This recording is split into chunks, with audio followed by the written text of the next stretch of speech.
Hey, good morning everyone. This morning I'm going to pressure can some pork. I have a pork sirloin roast here that I'm going to dice up in cubes, and then I'm going to cook halfway through, and then we're going to pressure can that and put that away for the winter. I hope you'll join me as I do that. Welcome.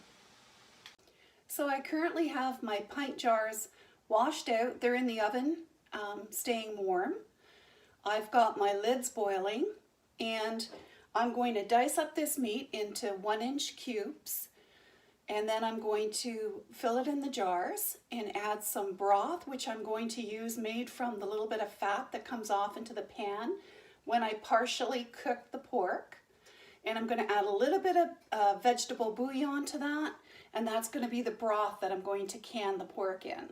So I'm going to begin by chopping up this meat into 1-inch cubes or thereabouts. I don't want to get rid of all the fat. It's good to have some of the fat for when I partially cook it so it doesn't stick to the pan. And also it's good to have a little bit of fat in the pork that comes out of the canning jars when I want to use them. So here we go.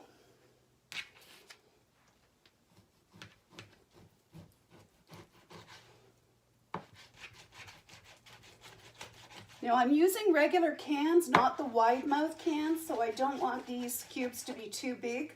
I don't want to have trouble getting them out when I want to take them out to use them.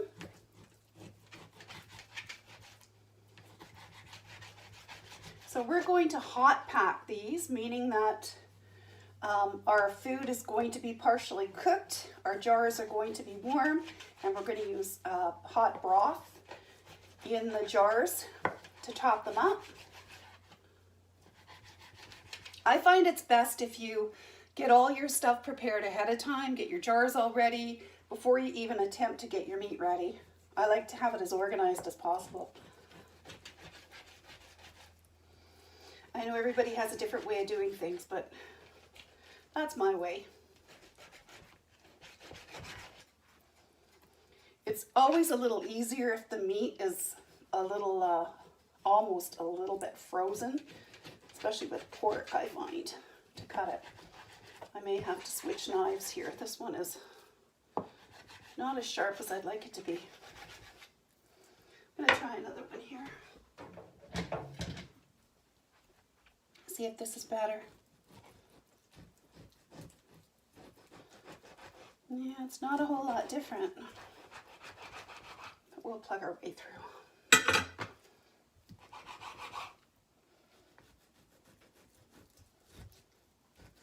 I'm going to have to get my husband to sharpen these knives up. They're definitely not as sharp as they should be.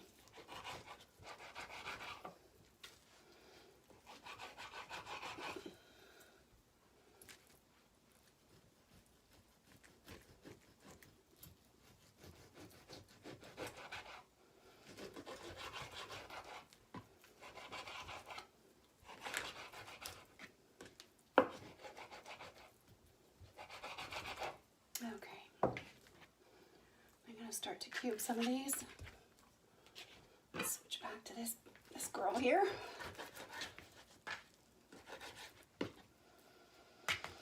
Now this is, if there's a lot of fat, I tend to trim it off. I do like to have some fat, but I don't like a whole lot. This has plenty left on it. And you just do cubes about that size. That's how I like to do them. I know if I'm using wide mouth canning jars, I make them a little bit bigger.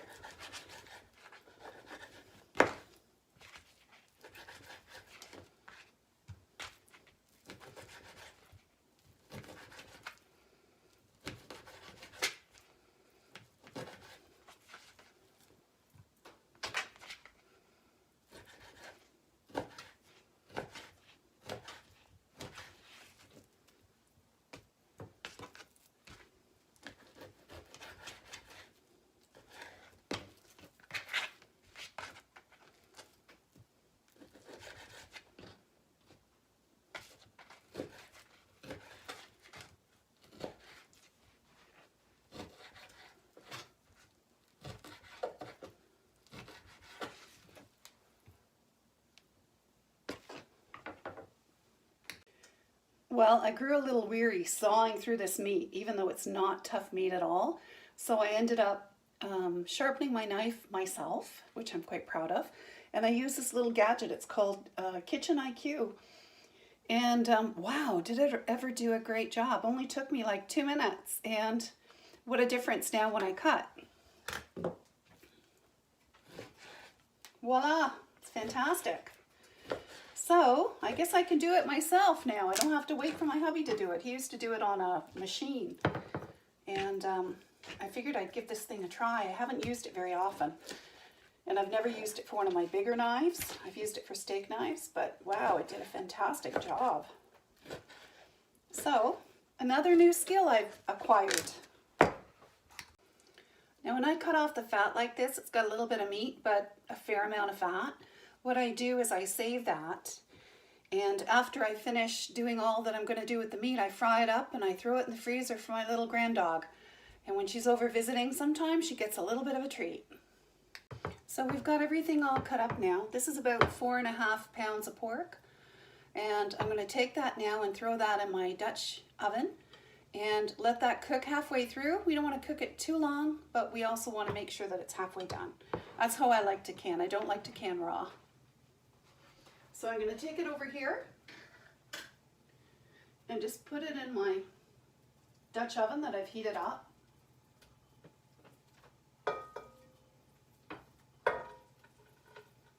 And I'm going to cook that for a few minutes until it looks like it's about halfway done. And then we'll take that out and we'll make our broth with our juices, like the oils and the juices from the pork. We'll add some vegetable bouillon. That's what I like to use for pork. And a little bit of pepper. And add some water to that, and that's what we're going to use for our broth.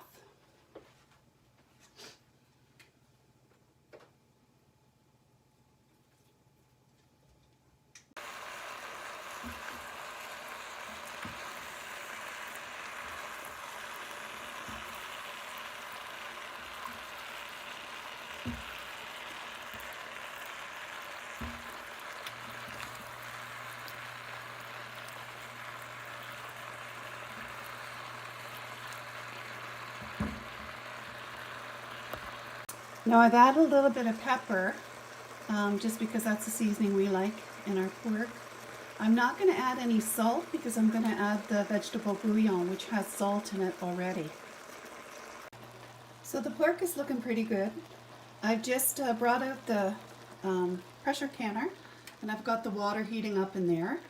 I've got a large measuring bowl, that I'm going to use to make my broth out of boiled water and little bits of the fat and stuff that's left in the pan. And I'm going to stir that all up, and that's what we're going to use to pour in our cans to cover our meat.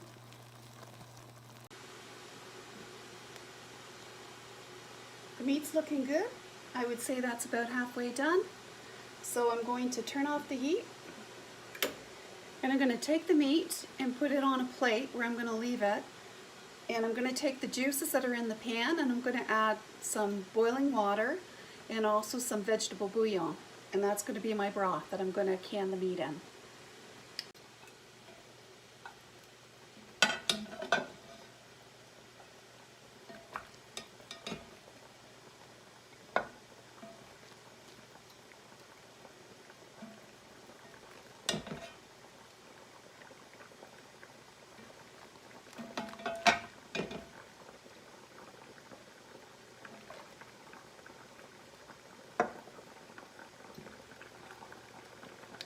So I'm going to add a little bit of vegetable bouillon. I just go by eye. I don't measure. I just go by. I've used bouillon so much over the years that I just kind of go by how much I think I'm going to need. And I'm going to add a little bit more pepper to the broth.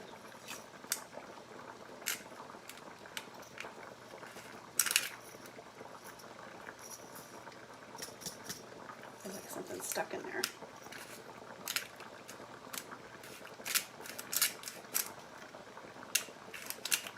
Good. And then we'll add some water. Now I'm not sure how many jars I'm going to get out of this. So I'm going to fill it up. I may have to add a little bit more water after. So we've got our broth. Now it's a matter of filling those jars and doing the canning. So we have our pressure canner ready. Here I've got the water almost, well, starting to boil. I've got my broth here that we're going to add to our pork. I've got my pork, I've got my jars, and I've got my lids. So I'm just going to go through now and fill each jar with meat and then top it up with the broth. And then we're going to put our lids on and we're going to can. All right. Move this over a little closer.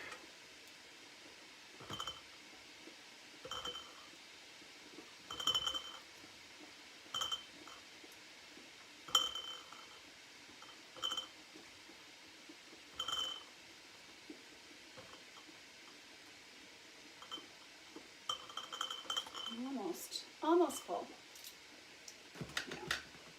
Take a little gadget here and push the meat down. We'll see if we can fit a little bit more in there. We want it about 1 inch from the top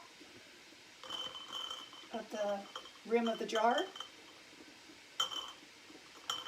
That's good. All right, I'm going to put some broth in here to top it up. Try and do this without spilling it. Not bad. Not bad. All right, we'll set that one aside for a few minutes.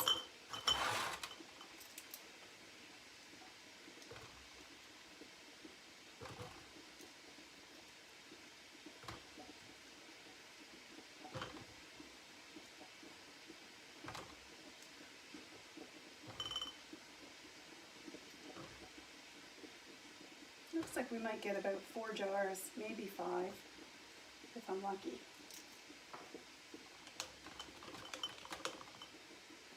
Oh, we can fit a little more in there.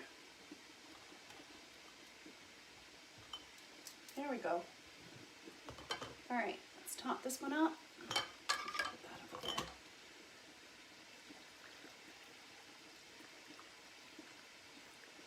Like I said, about 1 inch from the top of the rim. Set that aside.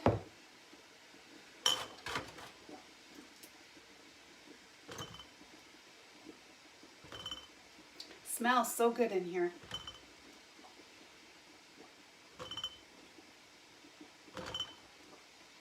I'm just going to turn that water down a little bit. I don't want it to boil away.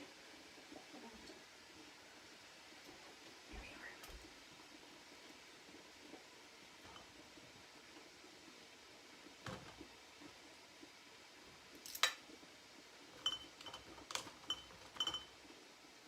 A little bit more.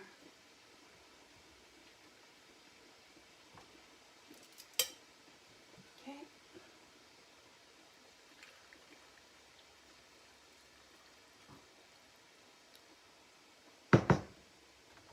Another one done.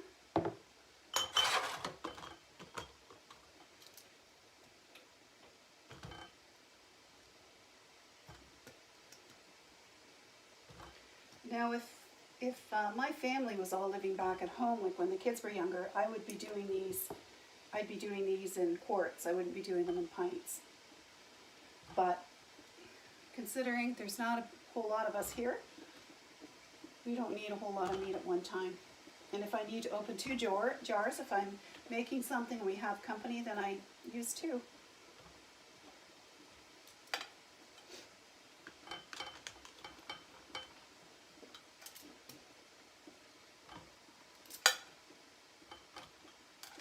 Okay, another one done.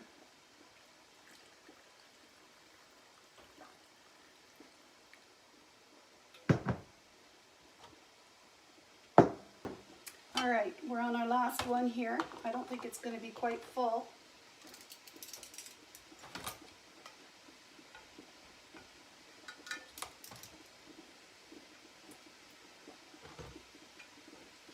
We might get 3/4 of a pint here.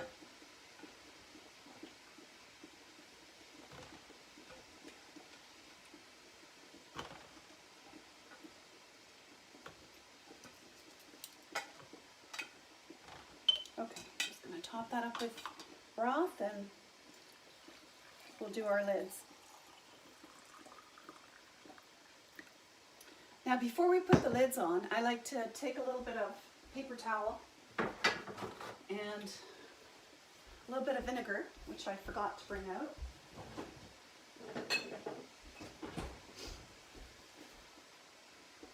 And wipe down the rims of our jars. We don't want to have anything on the rims that's going to prevent the seal from sealing properly or allow bacteria to grow. Top these up a little bit.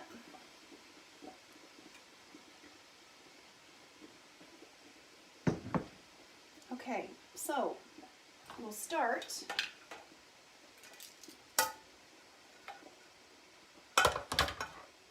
by trying to get rid of any air bubbles.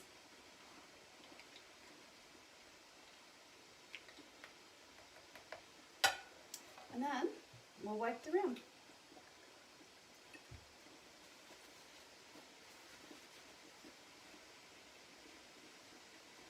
I always feel this is so important, especially with meat. You sure don't want any bacteria growing.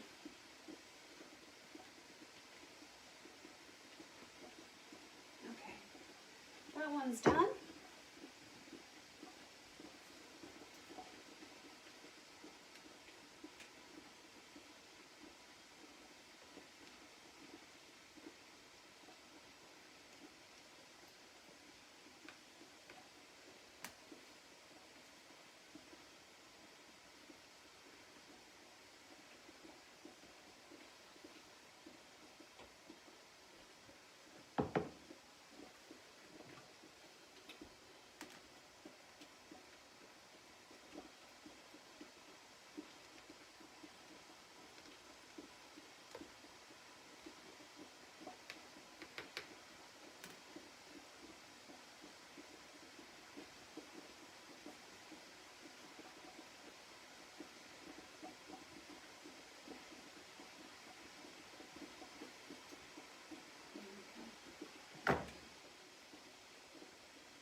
Okay, I'm going to start putting my lids and bands on.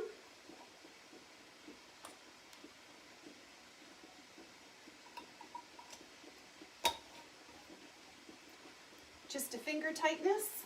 Put that there. Turn this down again. I'm going to have to add a little bit of water. I've let that boil too long.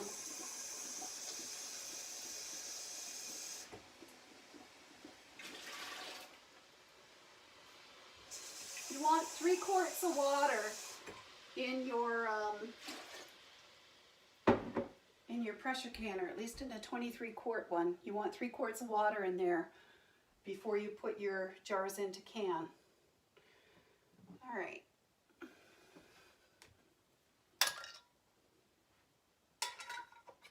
There we go.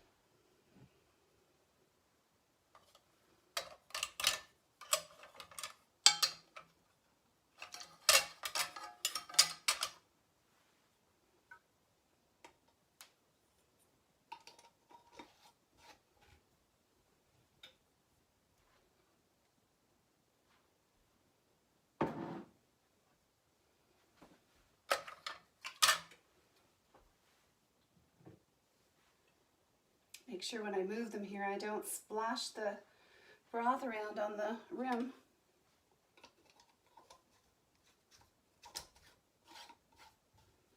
I always put a couple tablespoons of vinegar in my canner water, just so the jars don't get all, they get all kind of misty and stained with just the plain water. At least that's what I find. We have very hard water here, so I prefer to do it that way. Just throw a couple tablespoons of vinegar in the water before you start to can.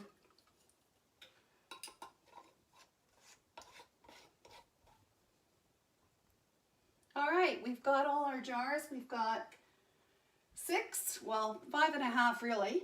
And I'm going to put those in the canner now, and I'm going to pressure can them for an hour and 15 minutes. And then you can join me when they come back out again.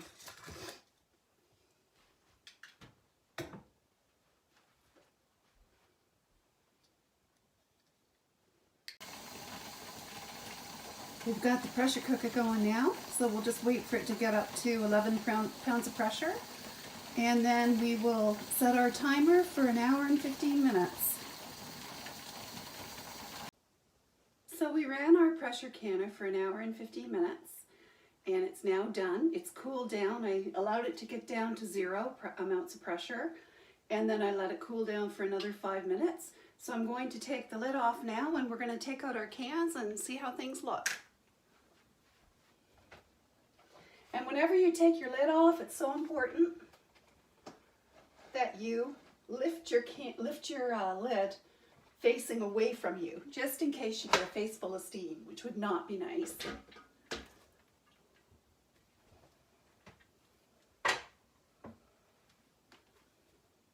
All right, things look good.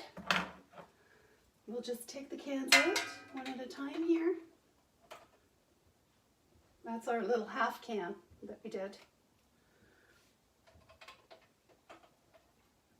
Now we're going to leave these out overnight. We leave them for 24 hours and without moving them. And then once they're cool and finished, I will put them in my, label them and put them in my pantry. And we will have pork